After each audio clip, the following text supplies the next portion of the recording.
It does continue the streak, and I'm telling you, not just the winning streak, but the streak of very stressful games. Hi there, and welcome to the DLLS Rangers broadcast. It's the podcast that is the post-game edition. John Radigan here. Jeff Wilson joins in a moment. We've got the Prophet on today, and happy Father's Day to each and every one of you. And I don't mean to say that these games were stressful.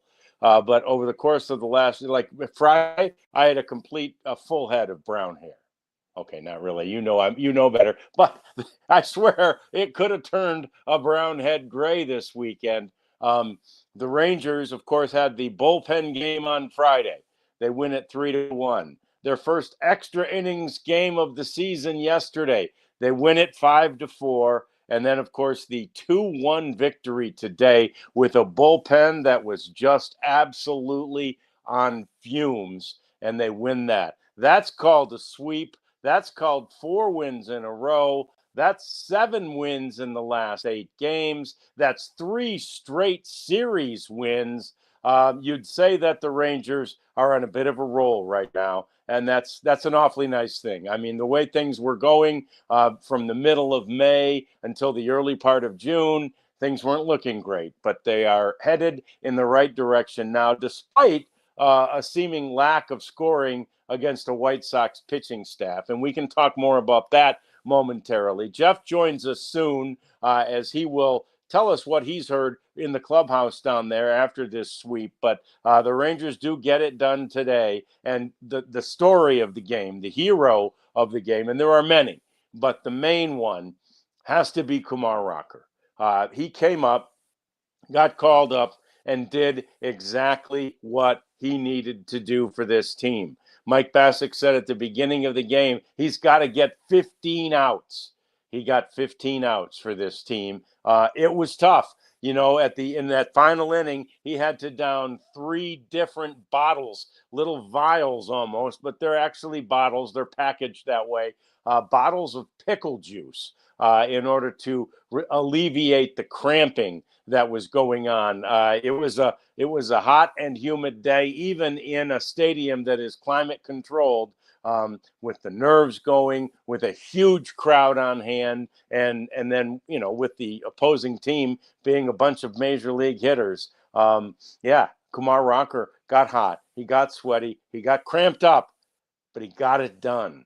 And that was absolutely fantastic. A scoreless outing for him as Kumar Rocker goes 5 innings in this game. And in that time, he allowed the 4 hits, but no runs, no earned runs, obviously, 1 walk and 6 strikeouts. We saw him run over to field his position a couple of different times, even though it didn't become necessary. Although one of the times when he was cramping, Jake Berger, the ball was hit to first, and Jake was close enough to the bag to take care of it himself.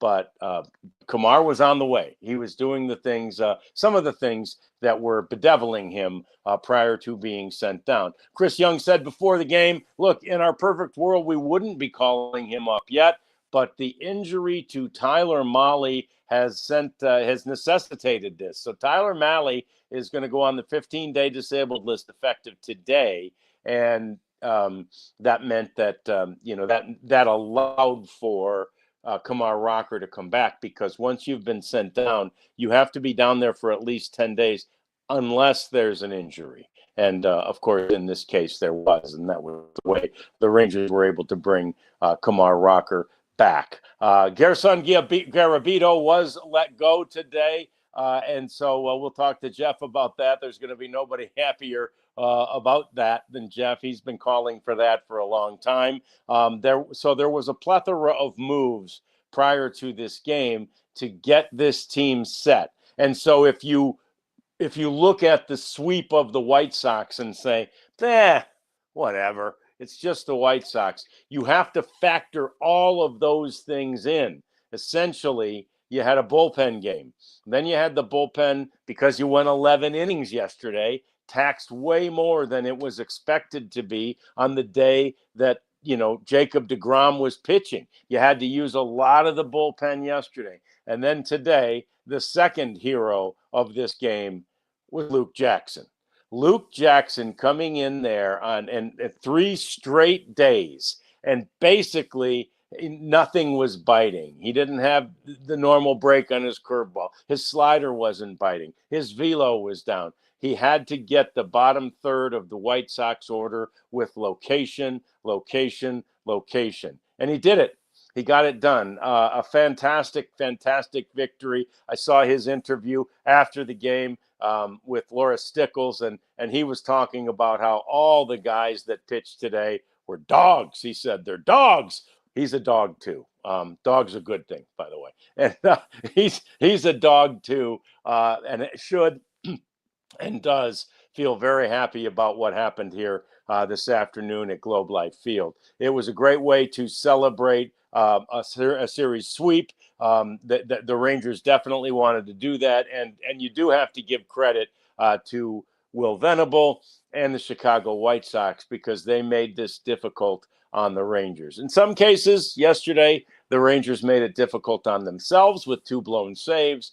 But this White Sox team was game, and they fought hard, and the Rangers were able to fight just a little bit harder. So offensively, nothing that you love today, evidenced by the 2-1 score, but you did get a lot of production from guys that you don't normally get it from. So let's start with Ezekiel Duran. Zeke was on base 3 times today. Zeke had 2 doubles and a walk, and Zeke had an RBI in the game, the first run driven in the game, and gave the Rangers the 1-0 lead that they would never lose. And that was his first hit since May the 21st. So a fantastic game by Ezekiel Duran, May 18th, actually, to be exact. And so it was a fantastic game by Zeke, and it was a good enough win by the Rangers to get themselves back to 500. And that is where we find that date of 5/21. The Rangers haven't been at 500 since May the 21st. So awesome job. And speaking of long streaks without, that Luke Jackson save that he secured today was his first save since April the 25th. So lots to celebrate in this game. Once again, not much of it was offensive, but like I said, you got critical offensive performances from guys at critical points, and you got hits from Marcus Semien, who hadn't been hitting, from Jake Berger, who hadn't been hitting. Unfortunately, the guys behind them were unable to pick up those other guys. 4 times in this game, the Rangers actually sent the first hitter of the inning actually got on base, and none of those 4 were able to score. And when you've got one on anywhere and nobody out, you want to get that guy home. You get him over again and get him in. But that didn't happen in those cases. But the Rangers got 2. White Sox had only 1. And the next thing you know, you feel pretty good about the way they're playing right now. 4 straight wins, 7 out of the last 8. And there have been plenty of signs throughout this whole thing of offense. Adolis Garcia back on base 3 times. I think Adolis was on base today. He had a walk, he had a double, and he reached on a fielder's choice, but he was on base 3 different times today. Nice to see that. Nice to see him coming out of it. His numbers are just ridiculous. His average is over 300 since his 5-day layoff. Remember, it was 208 when he went on that 5-day layoff. And maybe the best news out of all of this is the fact that the Rangers get tomorrow off. They need this off day. The bullpen, more than anything, needs this off day. And for the first time all year, this is one of those really weird little stats, but the guys who travel a lot or who have traveled a lot, like myself, keep track of these. It's the first time all year the Rangers have played a home Sunday game and not left on a plane that night for someplace else. So they take tomorrow off at home, only their second off day at home, I think, since April, like April 15th or something. That's 2 months, 2 off days at home in 2 months. Not great. But they take tomorrow off, and then they welcome the Kansas City Royals. Coming up later in the show, we'll talk a little bit about that series. We'll get you the pitching matchup in that series, and we'll talk about a Royals team that suddenly is struggling. They just got swept by the lowly Oakland, or whatever they're called, West Sacramento Athletics. So the Royals are going to come in feeling low. The Rangers, conversely, will be feeling very good about themselves and should. I know it's just the Chicago White Sox. That's not a great team, but I also know there were lots of things stacked against this Rangers team in this situation. One of the current concerns is certainly the fact that the Rangers are beginning to get those, what were inevitable and are now happening, those injuries to the starting pitchers. Obviously, we still don't have the fullest or the clearest picture of Nathan Eovaldi. Jeff will give us more information on that. And now Tyler Mahle joins him on the injured list. Mahle is going to be gone for at least 15 days. So we're talking end of the month for him. It's probably not going to be until July the 4th or so that Cody Bradford is back. Josh Boers, I think they're still thinking about after the All-Star break or right at the All-Star break. So there are a lot of injuries to be considered here right now, and the Rangers are nursing their way through this. And again, it was something we knew was inevitable, but the fact that Kamar was called right back up after they really wanted him to get some more seasoning at the minor league level, that fact is indicative of the fact that the Rangers are very thin in their depth at that starting pitcher position. So, but great to be back to 500. Interestingly, the Rangers are exact opposite. At home, they improved to 23-13. 36 wins, right? And then, 36 total games. And then on the road, they are 13-23, 36-36. So the reality is, obviously, it's very clear. They've got to get better on the road. They prove they can. They won that series in Washington. They won that series in Minnesota with tremendous offensive output. So, it's definitely in them. The offense has to be more consistent. We do know this. There are no style points in baseball. So a 3-1 win that the White Sox had a chance to win in the ninth inning, a 2-1 win that the White Sox had a couple of different chances to take the lead in, it doesn't matter. Rangers got the win. They don't give you style points in this game. So we'll take the wins. Let's move forward. Let's move on and hope that the Rangers can continue this streak of success and the streak of good play when they take on the Kansas City Royals coming up. So speaking of coming up, we are going to have Jeff Wilson join us here momentarily, as Jeff will give us the latest from what Bruce Bochy had to say, what some of the guys in the clubhouse had to say. That's coming up. Also, an update on just about everybody and everything that's hobbled in the Rangers lineup right now, and our cleanup segment, which will include a preview of that Royals series. It's all coming up. It's the DLLS Rangers podcast. But first we want to tell you about Monarch Money.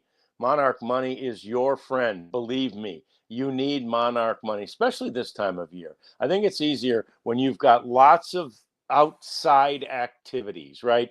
Going here, going there, more eating out, more going to the beach or to the pool or on a 2-day vacation to Galveston or whatever you might do. Money is flying out a little bit more this time of year. Monarch Money will not only help you keep track of your money, but it will help you grow your wealth. That's what they want to do. They want you to basically not have to worry about your money anymore. And they've got plans in place to do that. So I find it super important to just track your funds in any way possible. Monarch Money is the best way possible. They'll keep you honest. They'll keep you in check, and eventually they'll make you wealthy. And isn't that really what you would love to have at this point? So Monarch Money, go to Monarch Money, use the code DLLS, and they will take care of you for 6 months for free. So it'd be a fantastic deal for you.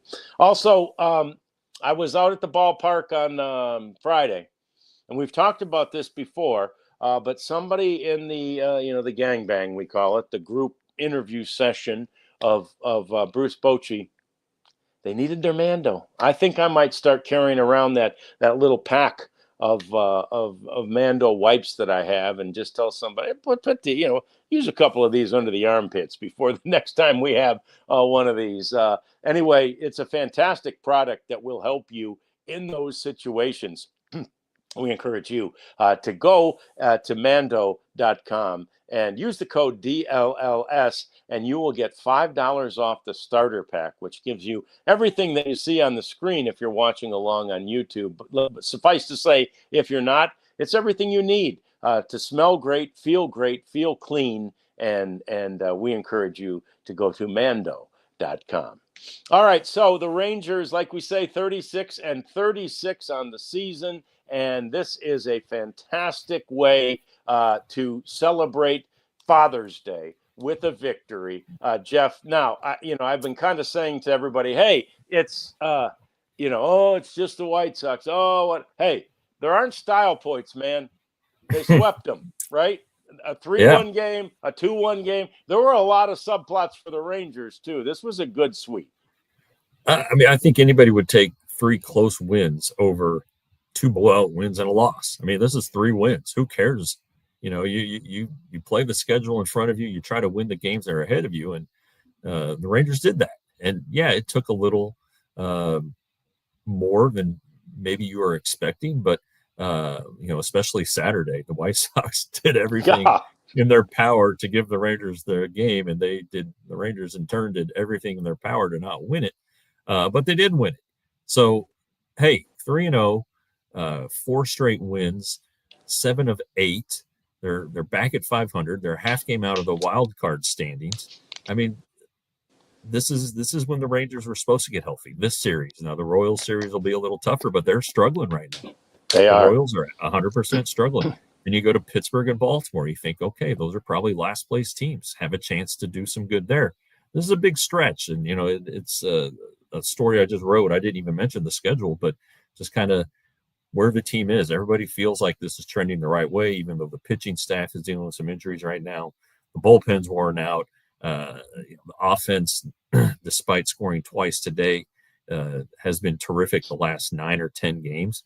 It's really the arrow was pointing up, and I don't care. Don't complain about a win. Never complain about a win, I think is the right tenor there. Especially with a team that, again, has underperformed and dragged along and driven people crazy. Well, guess what?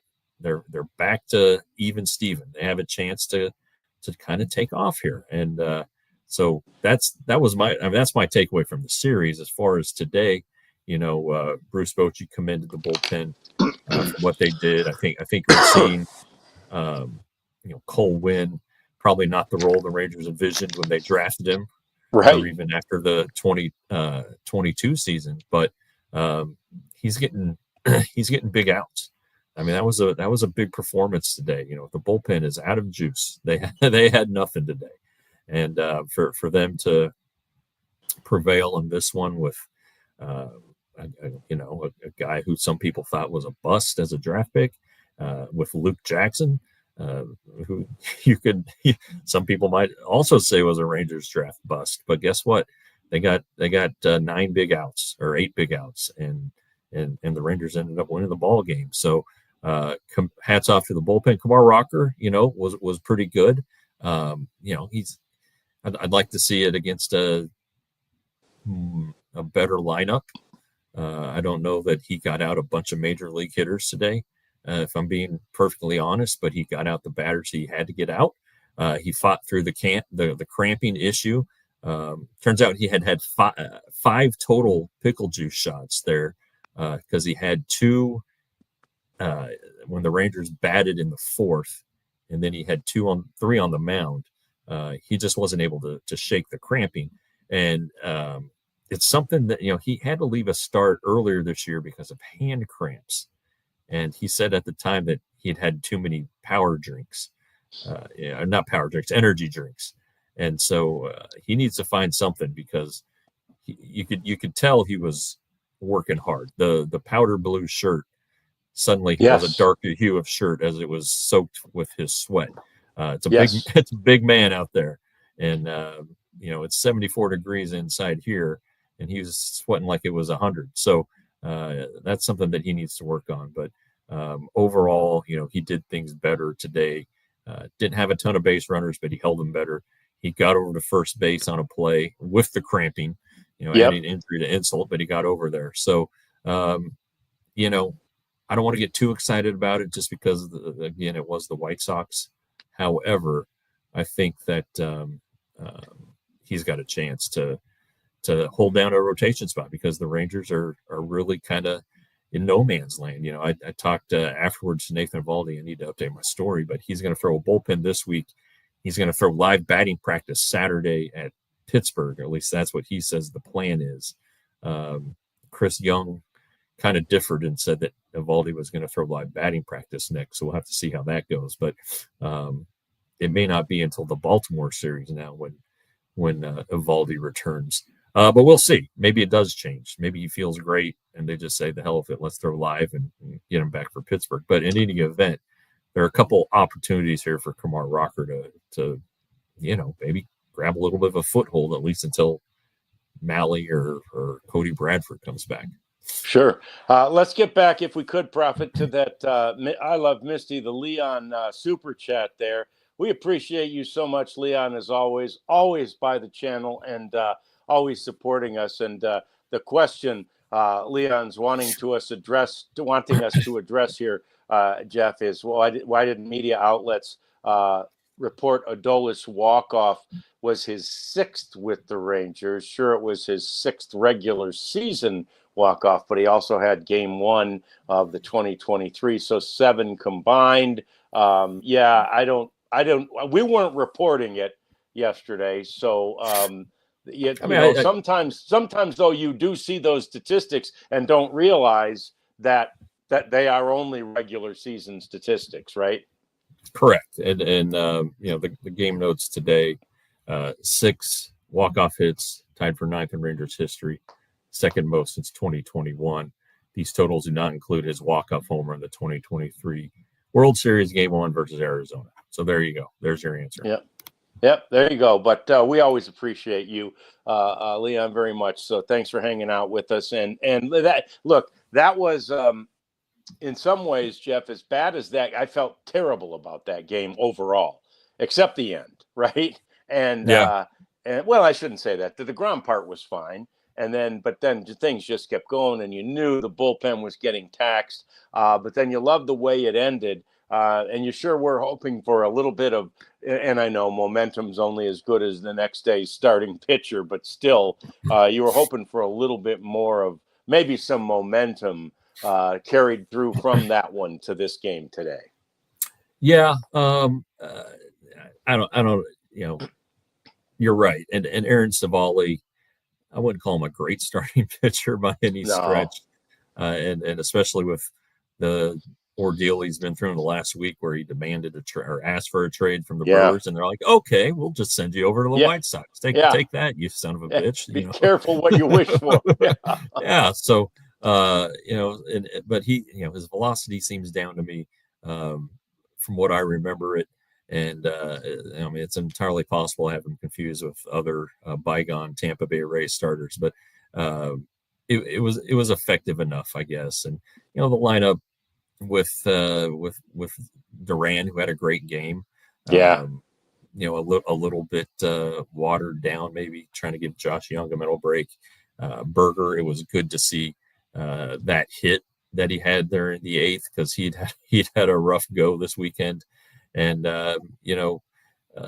just trying to I don't think anybody here is willing to say, oh, our offense is fixed, because it's not. But there are going to be days where you run into a guy you can't hit, or a guy who's great, and you got to figure out how to win those games. And so I guess the takeaway is that the Rangers have played so many close games. Maybe they finally learned how to win them. I mean, the winning run, what turned out to be the difference maker, came on a sacrifice fly. The Rangers kind of manufactured a run there. Those don't extend innings necessarily, but it's better than nothing. And you're talking about a team that went 4 for 22, was it yesterday? 4 for 23 with runners in scoring position.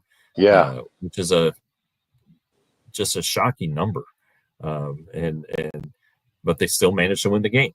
And they scored a run on an error. They scored a run on a wild pitch. They avoided trouble in the 10th when the damn pitcher had a bat for the White Sox because they were out of position players. Just one of those things. So, the offense, though, big picture wise, is more consistent. That's going to happen. You're going to get shut down every once in a while. But if you look at the National Series, they got shut down in the first game. The Twin Series, the second game, not great necessarily the series, and still win ball games. So I do think that the offense is trending the right way. And again, don't scoff at 3 W's. No, that's the thing. Don't scoff at 7 of the last 8 in the win column, and 3 straight series victories, right? Those are all things that again, in the middle of May through the 1st of June, everybody that's a fan of the Rangers was just, yearning for, and now they're delivering. And like Jeff said, some of the struggles early in the season had to do with the fact that, early they were playing more teams that were over 500 than I think anybody in baseball. And now they get a chance here to play some teams that are under 500, and, Nationals included. I don't know where the Twins exactly were when we got them, but, this team included. Pittsburgh's going to be included, So, and a team like Kansas City, who we'll talk more about later, who is struggling mightily right now, having been swept by the Athletics of all people. So we've got that story yet to talk about. We want to get to some of the updates and some more specific details that I know Jeff has gotten in the clubhouse today about guys and how they're progressing and what the next step is. He mentioned what's happening with Eovaldi. Let's talk about Spores. Let's talk specifically about Bradford. Let's get more of your thoughts in this game if you'd love to. We'd love to have you. It's all coming up. It's the DLLS Rangers podcast. Oh, and it is time to talk about Game Time and my friend Nicole.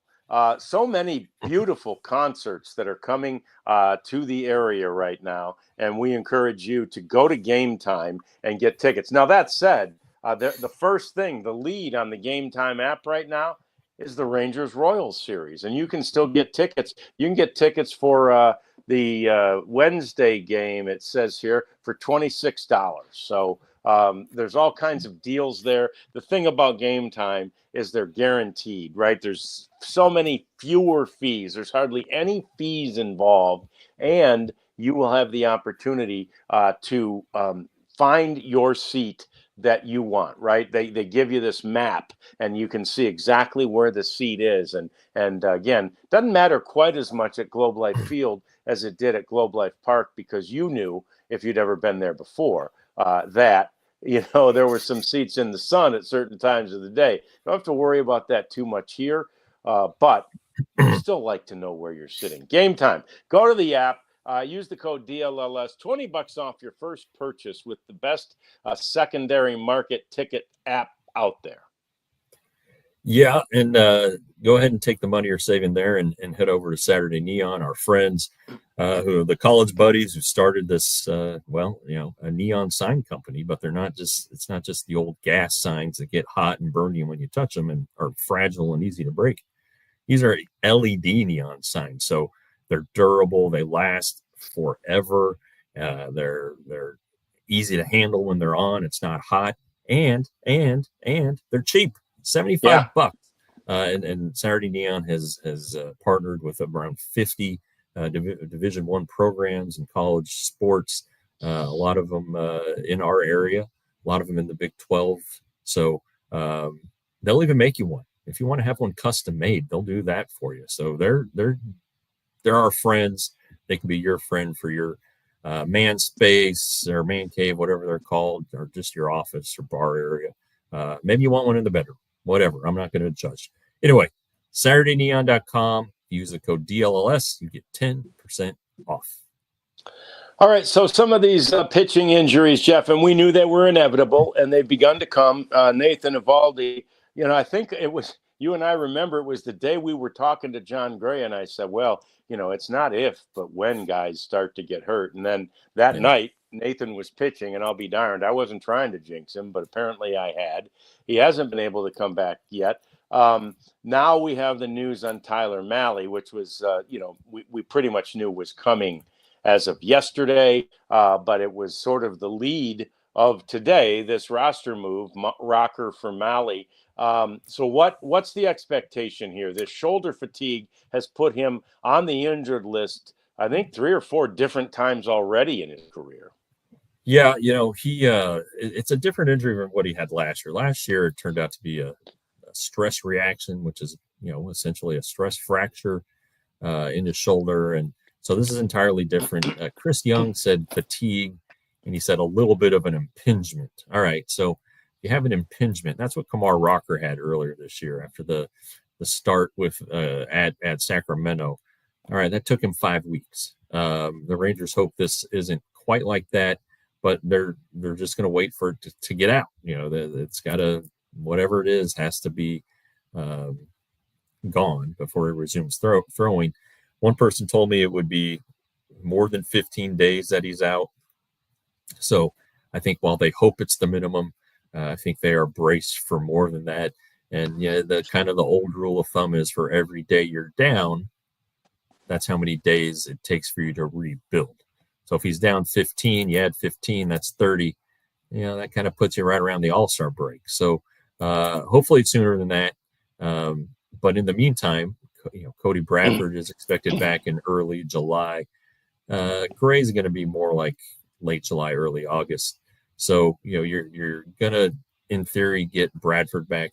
Again, what we've said in the first part of, or my first segment about Eovaldi on the road trip, it sounds like is the best timeline. Have to clear that up on Tuesday with the guys after the off day, but but you're right. It's not an if, it's a when. And so if you're wondering why they're limiting Jacob deGrom to around 80 pitches, well, this is probably why. You know that because they're in similar low places, Mahle and deGrom, both coming off their first season of Tommy John surgery. So deGrom says he feels great, and he's just he's not worried about going out and throwing 100 pitches. He wants to make his starts. And right now, you could argue that Jacob deGrom is the Rangers' most durable starter. Yeah, amazingly. And Mahle was the winning pitcher in one of those 16-run games in Minnesota. I can't remember. Yeah. Was there any indication after the game that he was having some issues? No, I think we were all surprised yesterday when Bruce Bochy said, we're kind of watching Mahle here. Now, he wasn't great, but he threw more than 90 pitches. He did give up 4 runs in the start, and maybe his stuff was down a little bit. He worked pretty hard in the Tampa Bay start also. So, a couple tough starts to start the month. and maybe it's okay. Maybe in this day and age, this is just going to start being the norm. Teams are hypersensitive to injuries, to their investments, and also their chances. And if the Rangers again feel like they have a chance, well, you're going to need a good Tyler Malley down the stretch. So it's not necessarily a precautionary move because again, it sounds like there is something in there, but the Rangers did consider just skipping a start and seeing what would happen, but instead they're gonna go ahead and pull the plug here for maybe up to a month.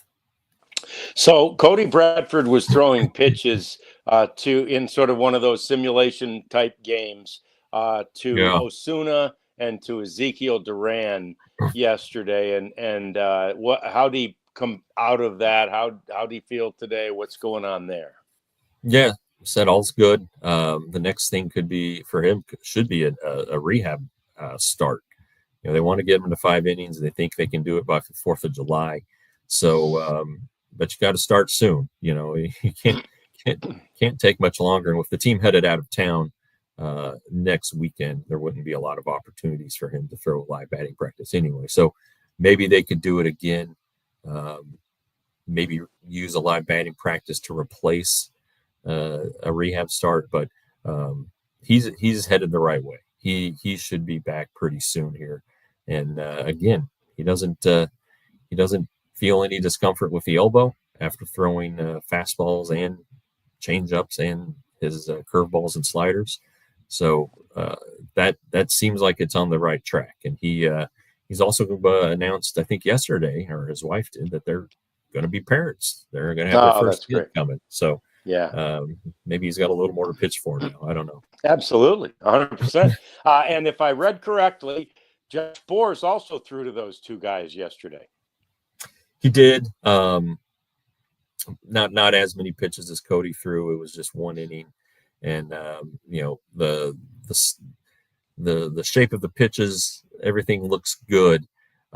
He just needs more velocity with his fastball, and that's going to come as he builds more arm strength.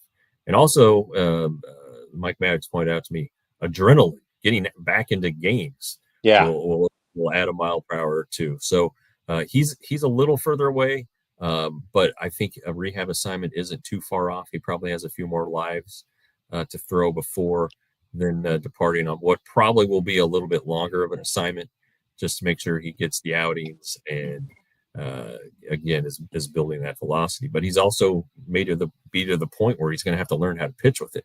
But from what I understand, the curve ball is still really, really good. It's just he's going to have to, can't make as many mistakes or get away with much with his fastball if it's only zipping in there at 94, 95 instead of 97, 98. Sure. And then one thing about Cody, and I think we know this, the fact that they're trying to work him up to 5 innings, the plan is to bring him back as a starter and have, if nothing else, if everybody else is healthy by the time he comes back, you then have some starting depth.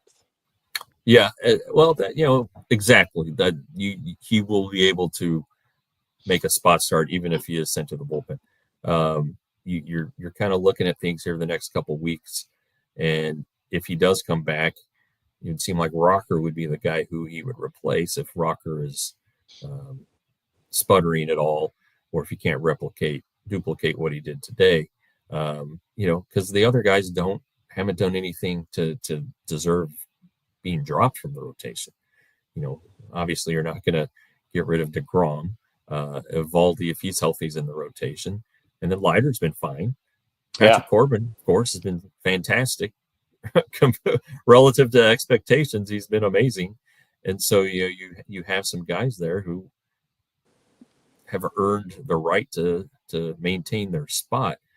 So if Malley's not ready when Bradford is, and the Rangers want Bradford to start, then I would think it would be Rocker who loses the spot. But Cody's willing to do anything. He would, he'd pitch in relief. He has no problem with that. And then maybe, this gives the Rangers an opportunity to maybe go into the All-Star break with a 6-man rotation. It seems like they want to give guys extra rest or building extra rest in for guys as often as possible. Well, just make it official, tear off the Band-Aid and go with a 6-man rotation, and then kind of reset things at the All-Star break. Speaking of Patrick Corbin, how amazing that he was out there in the bullpen, sort of just in case. And Mike Bassick was speculating that and this happens, and it has happened to Mike. It was his day to throw a bullpen. You know, it was Corbin's day to throw a bullpen, and they probably said to him, "Hey, you know, don't throw your bullpen until the end of the game, and then there's a chance we might have to use you." Did you talk to Maddox or Corbin or anybody about that? I did not, but that wouldn't have surprised me at all. I think I was surprised though that Chris Martin didn't pitch. So I wonder if he's heard some more pops or what, whatever. I thought that maybe he would be available, but you knew Garcia wasn't going to be available, or Milner for sure. Armstrong did warm up in the 8th, even though he threw the 3 innings on Friday. So that was a little surprising. We were told even that Latz was available despite what he did yesterday. But Chris Young did mention before the game that, to expect if Cole Winn got in the game, it would be in a high leverage situation. And that's the highest leverage situation he's pitched in his career. Yeah. He also, he came into the 7th inning with a runner on base, and the Rangers are a little hesitant to do that. But when you don't have any choice, they did it today. It worked out. The two hits that the White Sox got off of him in the 8th, Berger probably should have made that play at first. Yeah. And the one up the middle by Simeon was just a tough play. Yeah. The hardest hit ball of the inning was the one the line out to end it. That was the only ball I think they hit well the whole inning. So, but he got out of it. His ERA is still 0. He's still going to have the mustache. But it's encouraging what he's done and the way he's trending. Yeah, I heard you talking to him Friday night about the mustache kind of having a life of its own here. Yeah. Apparently the fiance or girlfriend likes it, and but he's ready to get rid of it. I don't know that though.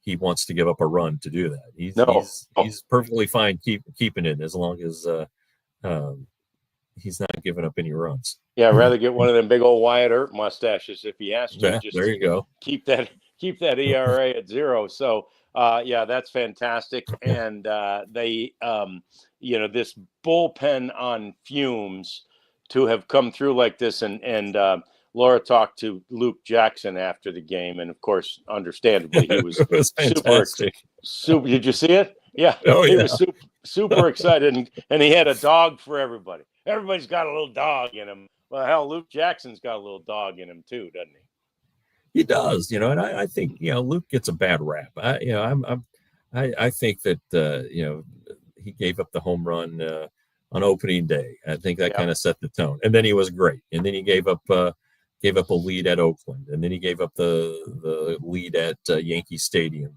and lost his job, and now everyone's like, oh God, Luke Jackson, he's terrible. Blah, blah, blah, blah. You know what? He's a veteran. He can get outs, knows how to get outs, and has been doing it. Yesterday he ended up being charged with the allowing the tying run, but Garcia came in and gave up a hit to the pinch hitter Taylor, but Luke's fine. All right. And you see what a good guy he is. He told Laura in that interview, I'm not going to talk about me. This is talking about everybody else. And then, the first guy he mentioned was Cole Winn. So Cole apparently is the big dog in this group. Yeah. But everybody had some dog in him. Yeah, that's great. And I did like the fact that he was saying, the bullpen is really coming together. And that's something when you put one together as they did this offseason, that can't just happen. It's not automatic. It takes a little time for a bullpen to figure out who it is and how its personality is going to be. It's generally quirky, Jeff, but it takes a minute to get to the find the level of quirkiness that works for this particular pen. Yeah, well, and I know we got to go to ads here in a sec, but when you have veteran guys who've done it before, they can suck it up and get you an out or get you an inning and find a way to when the team really needs you, find a way to do it. And they'll all enjoy the off day tomorrow. And maybe the Rangers will be like, hey, let's try to avoid certain guys on Tuesday, but they know how to do it. And so that's kind of a veteran thing there. They know how to find that extra amount of juice to get outs when maybe a younger guy wouldn't know how to battle or how his stuff is affected by fatigue. Yep, that's exactly what Luke Jackson did today, and it's one of the reasons we're sitting here talking about a sweep of the Chicago White Sox. More coming up. It's kind of a cleanup, post-game cleanup segment, if you will, as we wrap this one up next. It's the DLLS Rangers podcast. And Jeff, I boldly wore the Hello Win column shirt today, and yeah, you had a feeling. I mean, yeah, I did. But man, I'll tell you what, I'm sitting there, come on now, don't make me wear this on the day we lose. So the Hello Win column, just one of the many Ranger shirts that are available to you at store.allcitynetwork.com. And we would love you to avail yourself to these, any of the Rangers ones now, or stand by for a real cool one that's coming out. It's one of the most iconic images in Texas Rangers history that will be immortalized on a shirt. That's coming up soon as well. But these are cheap. They're $35 for these real nice shirts that you can wear and represent and let people know who you get your sports information and fun from, and who we are, basically. So we'd appreciate it if you do that. Go to store.allcitynetwork.com. Shirts aren't the only thing. There's lots of other merchandise there. I think you'll like it. Store.allcitynetwork.com. And as we remind you, you can get a free shirt when you become a diehard. You can scan in the QR code right there on your screen, or you can go to alldls.com/join. $79.99. I think the Queen had said that she saw something for $4 a month if you go to the URL I just mentioned. So hey, give that a shot. We'll take it. Yeah. Anyway, yeah. But free shirt, 20% off of our event. So you can take your free shirt and wear it to Las Vegas with our Cowboys crew as they head out there for the Raiders game, November 15th through the 18th, Mandalay Bay. That 20% off will come in handy when you're wanting to double down or take a hit in the blackjack table. So keep that in mind. But such good, solid sports coverage for all of our beats, not just Ranger stuff. You get it for everything we write, full access to all of our stories. Again, scan in that QR code or go to alldls.com/join. All right, so let's talk first about this series against these Kansas City Royals. And we have mentioned a couple of times already that this Royals team, Jeff, is struggling mightily, and they've lost 3 in a row to the Athletics. And so, obviously, again, just like this White Sox bunch, you can't, just say, okay, well, those are automatic wins. But you have to feel pretty good about the fact you're coming off an off day and they're coming in here kind of leaking oil. And, I'm saying there's a chance, Jeff. Sure, there is. They've lost 6 in a row. I mean, they are definitely on fumes. So they are going to throw 3 pretty good guys, though. Seth Lugo, Chris Bubick, and Michael Wacha. They're without Cole Reagans right now, but their issue is offense. They're not a lot better than the Rangers. They're probably in the same neighborhood as far as, things like runs scored and awful stuff like that. They get very little production from their outfielders. They still have the great Bobby Witt Jr., Salvador Perez, the veteran. He's kind of having a stinker of a year. Jack Caglione, the young stud who hits it a mile. He's up with the club now. So they do have some guys that can hurt you. But they have some guys on the mound that can stop you. So this may be a good time to bet the under. Speaking of Vegas, might be looking at some 2-1s and 3-2s here also. Yeah, and with the 6-game losing streak, the Royals have gotten themselves to under 500. They're Yes. at 34 and 38 now.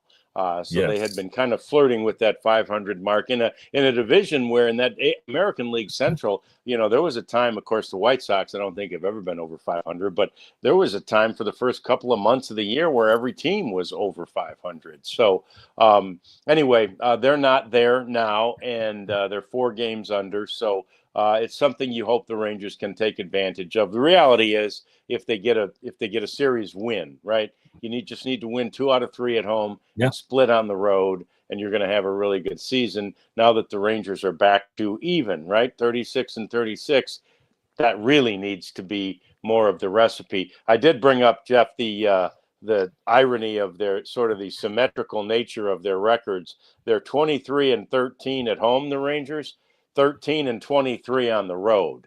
So, and that's after winning 2 road series on the last trip.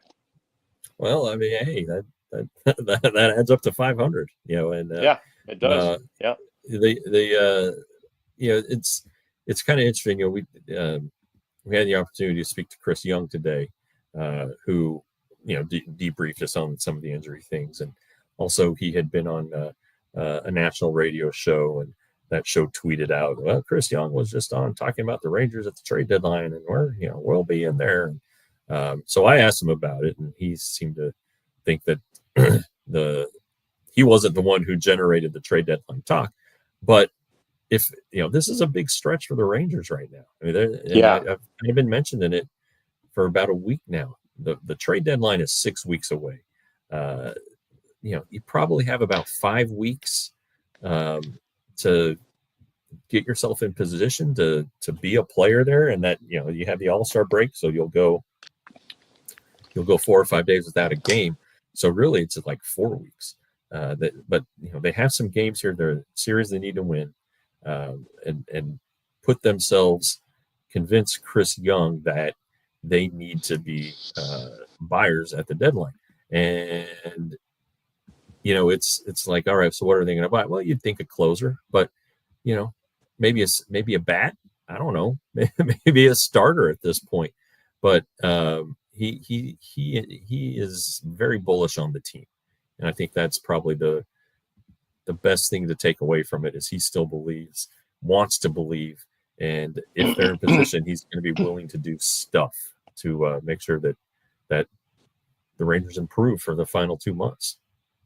Yeah, and the one I did see that and listen briefly to some of that audio, and the line seemed to be basically, if we're in it, if we're in the hunt, we'll get bullpen help.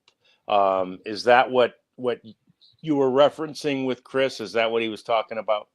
Well, I didn't hear the show, so apparently Jim Bowden, the former big league GM, was the interviewer and said, well, I think you guys need a high leverage arm. And Chris is like, everybody probably needs a leverage arm for their bullpen. So, but yeah, I mean, 100% the Rangers do. Now they are, Sports is going to come back, and it'll be interesting to see what adding Spores in there would do. And then what adding, I don't know. Again, there will be dozens of relievers available, guys that you would not think of as leverage arms, and they'll come in kind of like, as I've said in the past, Jake Diekman and Sam Dyson, right, were added in 15 and just overhauled the Rangers bullpen, even though they weren't closer. Sean Tolleson remained the closer, but those two guys came in throwing upper 90s and just kind of changed the whole dynamic of the thing. So that's what would happen, I would think. And then they'll look at other areas where maybe they can upgrade offensively. But again, there's not a lot of replacing guys in this lineup. They're all either high paid or highly coveted prospects / young players. And so I think that you might be looking at maybe a certain kind of hitter, maybe a right-handed right-handed hitting outfielder, something like that. Somebody who has a knack for getting on base. But I would assume then that bullpen would be the number one priority. Sure. Yeah. And of course, I mean, because again, you've got to know or feel like that you have, they're not 100% confident in Robert Garcia right now. He's still learning the craft, right? They're not 100% confident, as they indicated in Luke Jackson. Chris Martin's better in that eighth inning role, right? So yes, if you can get help for that, especially at the back end, of course you will. That said, those guys don't grow on trees either. No, and some of the guys who you thought would be available at the start of the year are now pitching for good teams. I think a name that everybody's been talking about Ranger wise for a couple of years is David Bednar. He seems to have corrected things with the Pirates.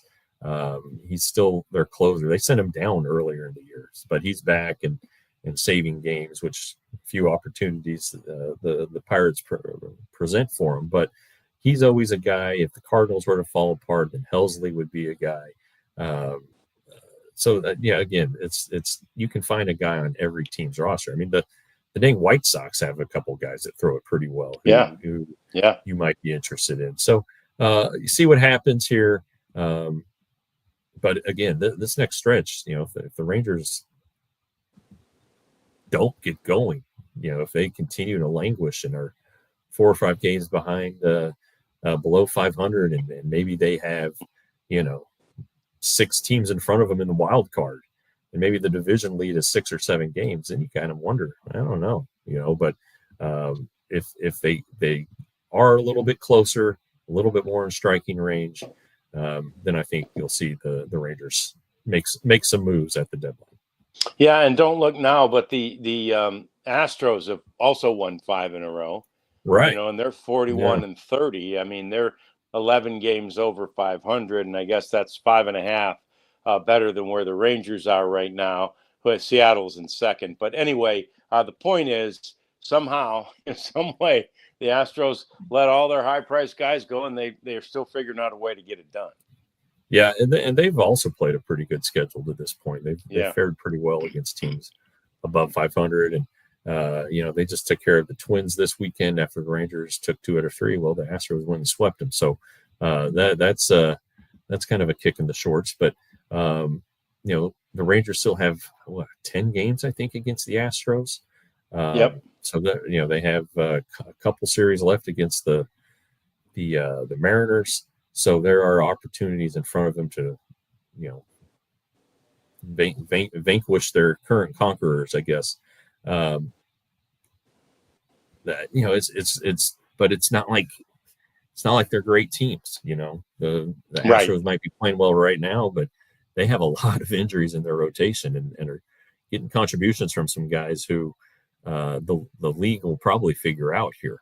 They're still not getting a lot from Christian Walker, who of course hit a 3-run homer against the Rangers in a win, but it's not the same Astros team, and I think that they're susceptible to being caught here. And then the Mariners are still dealing with some pitching injuries, still can't hit. So there's plenty of opportunity for the Rangers. Yeah. So anyway, the Rangers took advantage of their opportunities this weekend and swept the Chicago White Sox. It's what we were saying on Thursday that they needed to do, and you hate to say that because sweeps are hard. The Rangers pulled it off with a 2-run victory and 2 1-run victories, including their first extra inning game of the season. That one was last night. This week is going to be fun and cool and kind of crazy. We're going to be here Monday and Tuesday at 1 o'clock doing our normal show. On Wednesday, it's kind of like a white elephant type day where I think Jeff's on the Maverick show. I'm on the Cowboys show. I think you got Jeff Kavanaugh and Bobby Corella from our Cowboys and Mavs show, respectively, on this show. So it's going to be fun. And I know Stein, among others, will be on the Stars show. So it's going to be really fun during the week. And then Thursday, I don't know what we got. We got something else wacky going on Thursday. But anyway, Postgame. But Thursday we got a post-game show, so that won't really affect us. So, but anyway, we'll be there. We'll be talking Rangers with you each and every day. 1 o'clock time for Rangers Talk on the DLLS Rangers podcast. We'll see you next time. We all silly like the mayor.